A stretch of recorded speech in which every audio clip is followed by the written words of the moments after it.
Hi, I'm Graham Mack, and in our series about the changing world of work, we'll look at three critical actions. In this program, we'll look at how to right-size your organization and what's needed. We show the financial benefits that this will give to any organization. Today, I'm talking to Dr. Tony Miller, international consultant on productivity and change. He's worked with most of the top organizations in the world in 36 different countries. He's the author of 26 books, also numerous white papers, all available on Google Scholar. Dr. Tony Miller, welcome. Thank you. And before we go any further, I should mention that you might want to have something to write with, something to write on, because there are going to be a lot of facts and figures here that are important, and you'll need to keep them. And at the very end of this, there'll be some slides with more information on to make everything clearer. So you'll be able to pause the video there and check out those slides if you want to. So, Dr. Miller, we're talking about how to right-size your organization. Now, I've heard of downsizing. What is right-sizing? Is that just a new name for the same thing? No, it's very different. In the 90s, the early 90s, downsizing was very, very popular. And what it meant was taking out complete layers out of an organization.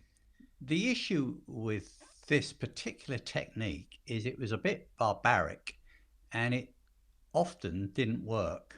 Now, I've done a number of these in very big organizations, and I've always ended up in the bathroom splashing water on my face, praying that it's going to work. Because once you've sort of pulled the lever on it, there's no way of going back.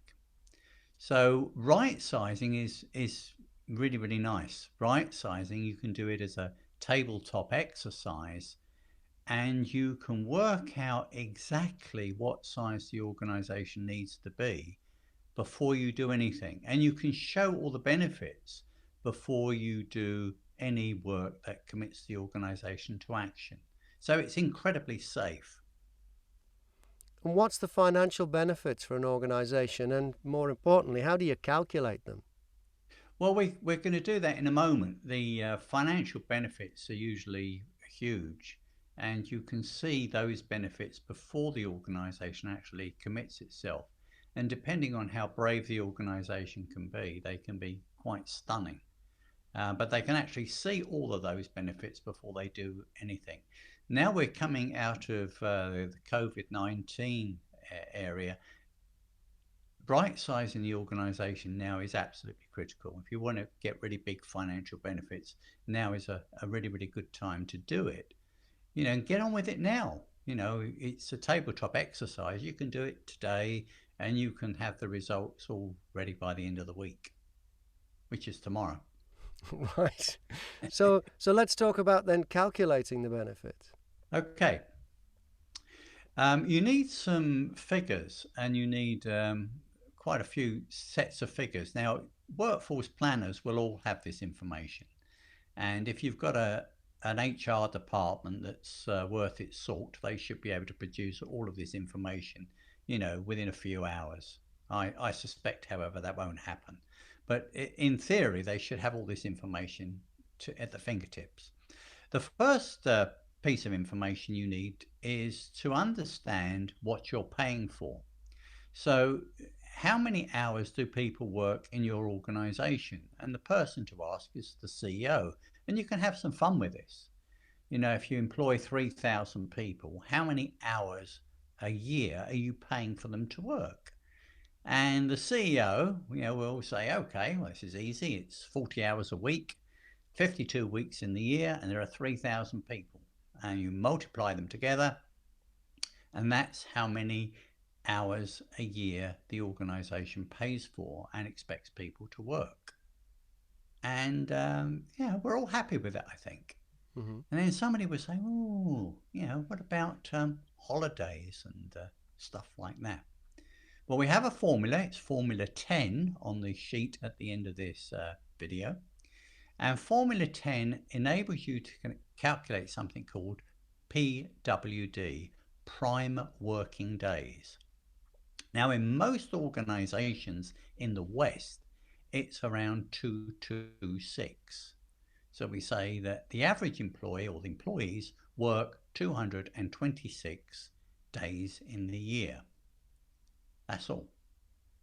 That's all. And yeah, Okay. well, the employees will say to you, "Oh, we spend all our life at work. I'm always at work." Well, you're not actually. You're only there for 226 days in the year.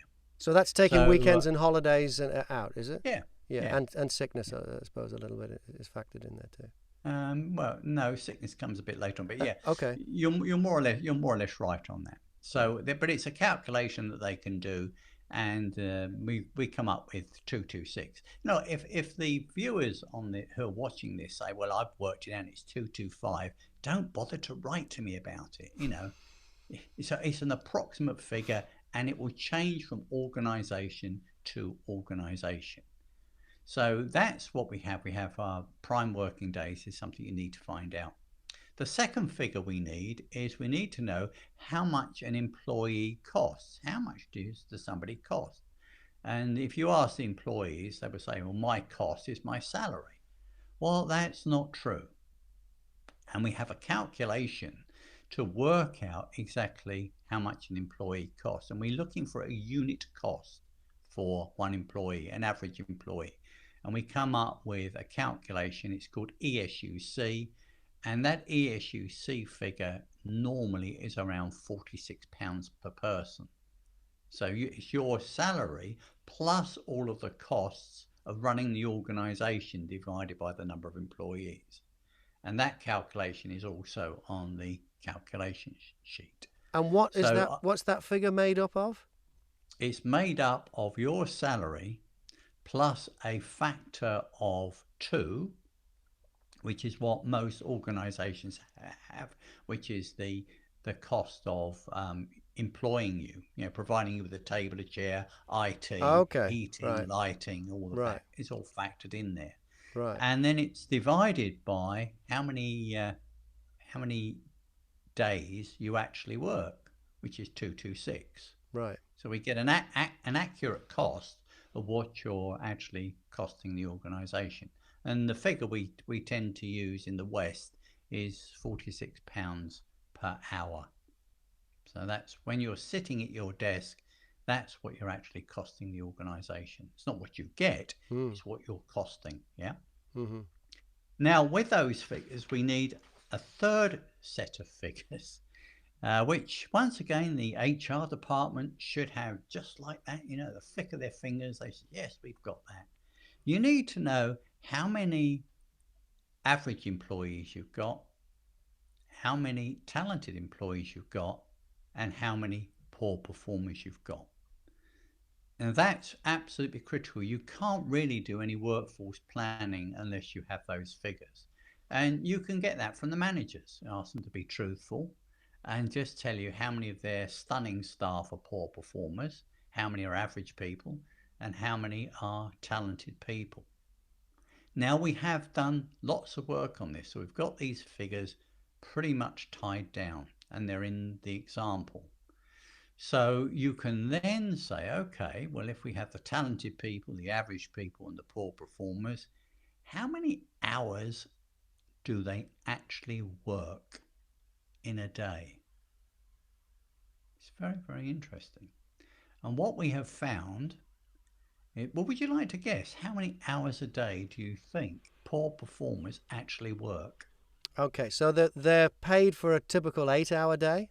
So Yeah. there's half an hour for lunch, so we'll get that down to 7.5. And they're going to be this is going to take into account chatting with colleagues You're making this too complicated, Graham. How many hours in the day do you think they actually do any work? If they're being paid for 8 hours a day, I would hope they're doing at least 6.5 hours a day. Right. Well, the figures show that poor performers work 1 hour a day. They do real work 1 hour a day. Okay, let's move on to average performers before you collapse with shock. Average performers, how many hours a day do you think average performers work? Okay, this is the bulk of your workforce. Okay, so I said 6 before, which is probably too high then. 5.5 sounds low, but I'm going to say 5.5 because people are at work. They should be working. 4 hours a day. Four. Four. Real That's so work. the average employee is basically working a half day. Yeah. And that's with managers and supervisors and rules and regulations and everything else that's in the organization. Now we come to the last group, which are talented people. And how many hours a day do you think talented people work? Now this is out of a contractual day, because it's very different with talented people. They have a different view on working hours. Well, I'm going to That, go back up to my higher figure there. I'm going to say out of the 8 hours, I'm going to say 6.5 to 7 hours. it's a very good guess. Yeah, it's I think it's about 6.4 hours a day. But that's only, and it'll depend on the business. What percentage of your employees are those rock star employees, wouldn't it, as well? Yeah, yeah. Yeah, that's going to be a we, big we, factor we on your know right we know size. those percentages. We know roughly what they're going to turn out at. Yeah, Now the interesting thing though with talented people work outside of the 40-hour box a lot. yeah. And managers often say to me, well, if they ever say this, they're a poor performer. How do we know who the talented people are? Well, all you've got to do is be in the office either early in the morning and you'll see them, Yeah, or late at night and you'll see them. yeah, It's not rocket science. yeah. But the issue is we find in a lot of organizations, talented people are managed by non-talented people who just haven't got a clue. They wouldn't know a talented person if they bumped into them in the street. Oh, and They just don't have. identifying them is crucial. But Yeah, absolutely. And right. non-talented managers can't do it. They just don't seem to have that ability to be able to do it. I was giving a talk in Malaysia, and I think there were 400 people in the group, and we were talking about talented people. And a guy actually stood up, put his hand up, and said, "Excuse me, how do I know who the talented people are?" And you know how words suddenly slip out of your mouth? And I said, well, for sure. And I just stopped myself from saying it, but for sure he wasn't one. Because you couldn't see it. No idea how to spot them. So we've got, I'm going to have to look at my notes for this. So it's not that I've forgotten, it's just that I can't remember. There are 3 other issues that we have to factor in here as a lump, because the 226 prime working days will vary massively from organisation to organisation. And the other things we need to look at are unauthorised absence, attending training and conferences, and the other one is time lost through sickness. Now, in the organisation that we use as a bench study, that comes up at 27 days per person per year. That's the average. That's a lot. That's nearly I a know month. it's a lot. Well, it's over a know, month of but working if you days. don't look for it, you don't know it's there. That's the issue. Yeah. So if we take that away from our 226, we come to 199. So we're now only with the employees are actually only working 199 days a year. Yeah, And but we the know that training one might add something to productivity, I'm guessing, but the others, no. I would love to be convinced, because Okay. there are very, very few training departments that can actually prove that training increases productivity. Okay. They'll talk about it, but if you say to them, just show me the figures, just show me how much that is. Because if training did affect productivity and productivity went up every year, then the organizational headcount should come down every year. Yes. Yeah. It doesn't, does it? No. Yeah. It continues to go up. Yeah. So, we've got something that's really a bit bizarre. Now, then what we do is we run all these calculations together. The full worked example is at the end of this interesting and challenging talk. And you can work out how many people you actually need in the organization. And in the example we have here, we're saying that all you need to run this organization is 1,414 people. Mm-hmm. not 3,000. Right. And so the trick is to identify the high performers and to Yeah. have an organization made up of more of those, or That's entirely of but those that's if exactly possible. the way, Graham, that is exactly the way the world is going. Yeah. Everybody wants and talks about talented people. We are already in a situation that you cannot get enough talented people. They're just not about. Hmm. There's the pseudo talented people, the people that tell you they're talented but can't do it. And Mm. you would have found that in your own industry. You'd have found people who are just very, very good at what they do. There's other people that talk about it. They just really can't do it. They Right. yap, yap, yap, yap, can't actually deliver the goods. Yeah, they Well, those talk a days good are job. gone. Yeah. Yeah, Yeah. yeah. Well, those days have gone. So what we're after is truly talented people.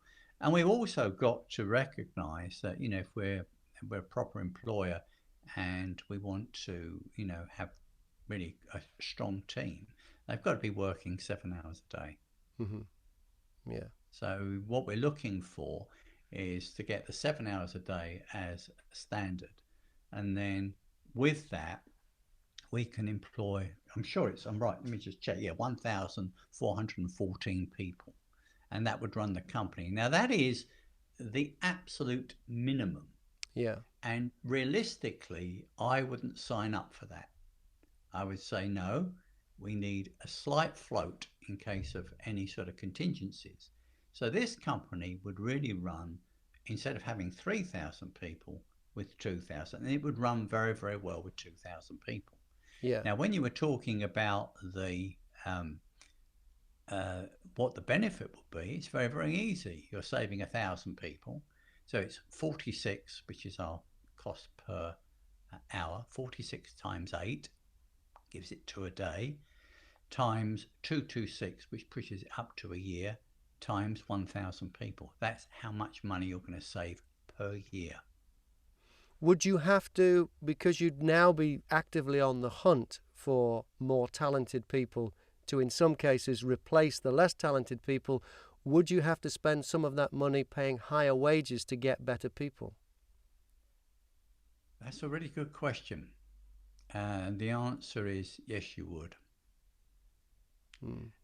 But it's minute compared to what you're actually going to save.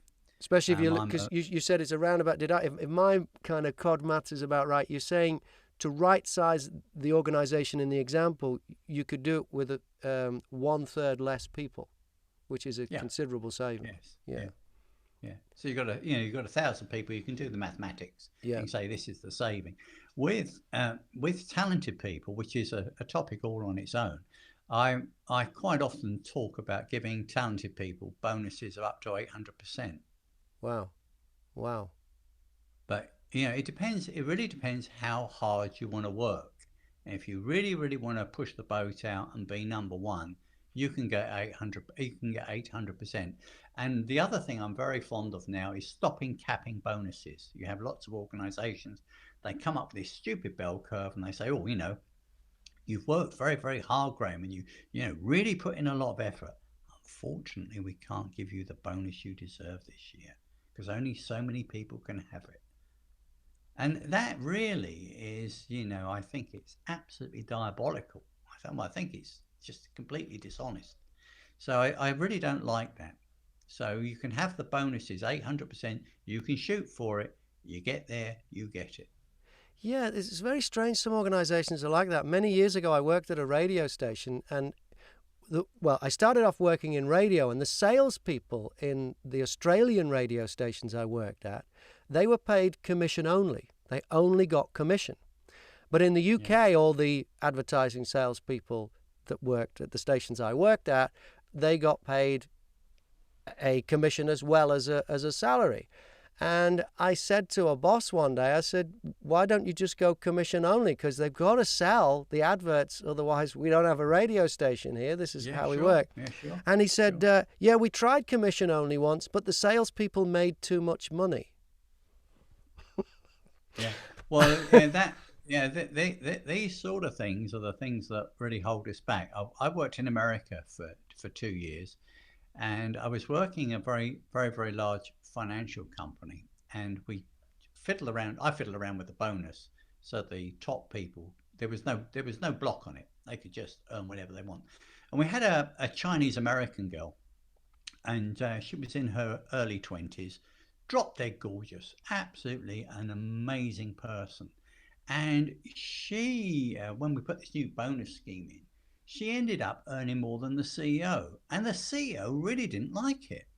He said, yeah, well, look at all the money she's earning. I said, yes, but look how many hours she's working, and look how much business she transacts.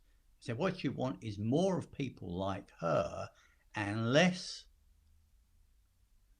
management, so the company would be more profitable. Yeah. Yeah. But And that's what business is she about. was an absolute star. She used to cruise around in a big Mercedes. She had her own condo. All the guys were after her, but she was absolutely driven by money. Yeah. She wanted the big bucks, and she could earn it. And if you look at the new model for working, it's very much you're going to be paid in future for what you do, not for what you know. And Mm. that's going to come as a huge shock to a lot of people, certainly in the Middle East, who are absolutely wed to being competent and proving they're competent. And in doing so, they want more money. And what will happen is people who are paid a lot will be paid on what they can actually do, not what they say they know. So a big change. And So that's that's downsizing in a nutshell.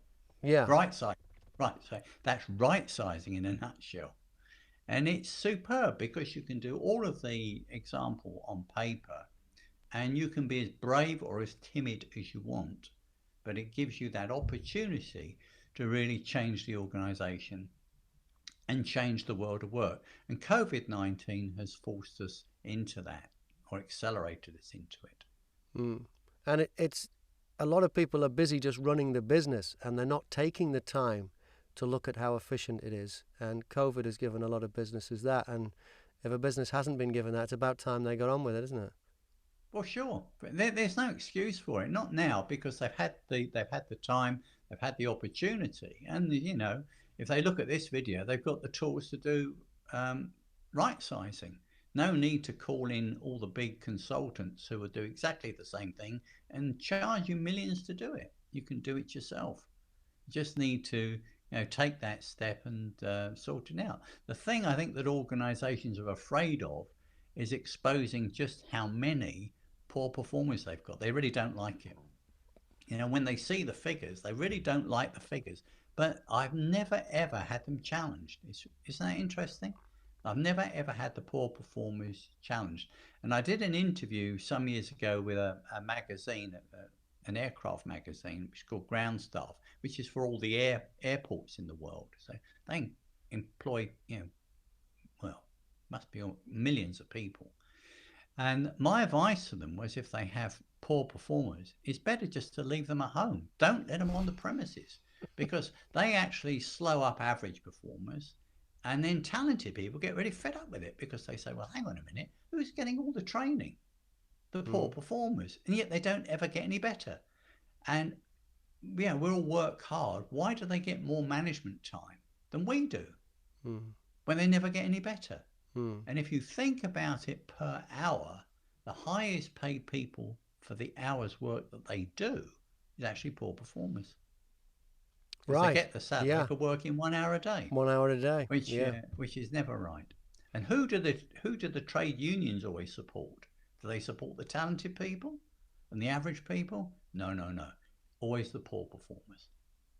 So, it's a really golden opportunity to try and get things sorted out. And, as you rightly mentioned, should the talented people get more money? The answer is definitely yes, yes, yes. Of course they should, because they're the people that will make the money or make the efficiency to make any organization really shine.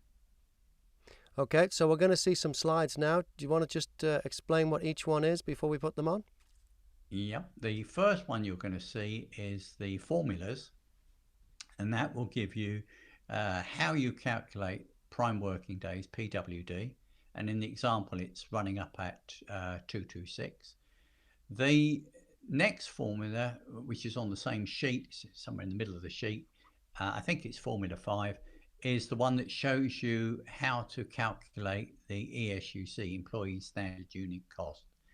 The times two factor that's in there is the cost of employing somebody. It's not what you pay them, it's the actual full employment cost, and it's times two. Now, if you want to take this to pieces, you can look at all of the annual reports and you can work it out. And if you come to 1.99, please don't text me and tell me about it. But we've had people do that, and it's, the industry standard is times two. The only organizations that are significantly different and are times three are organizations like Google, Facebook, because they have a very different way of how they run their organization, totally different. And their operating factor is very, very high. After that, we've got a full worked example, an A to Z example, or if you're American, soup to nuts, which will show you exactly how to work out and how to right size your organization. And that's based on we use a sample company that we work with, and we know their business and their employees inside out. And we've tested this on other companies, so it's pretty accurate. So when you look at your figures, they shouldn't be too far out. If you have managers that tell terrible lies, then of course they won't have any poor performance, will they? only the guy that filled in the form. Dr. Tony So Miller. do take the time to look through the figures. They're very, very valuable in terms of your ability to help your own organisation. Thank you very much. Thank you very much, Graham.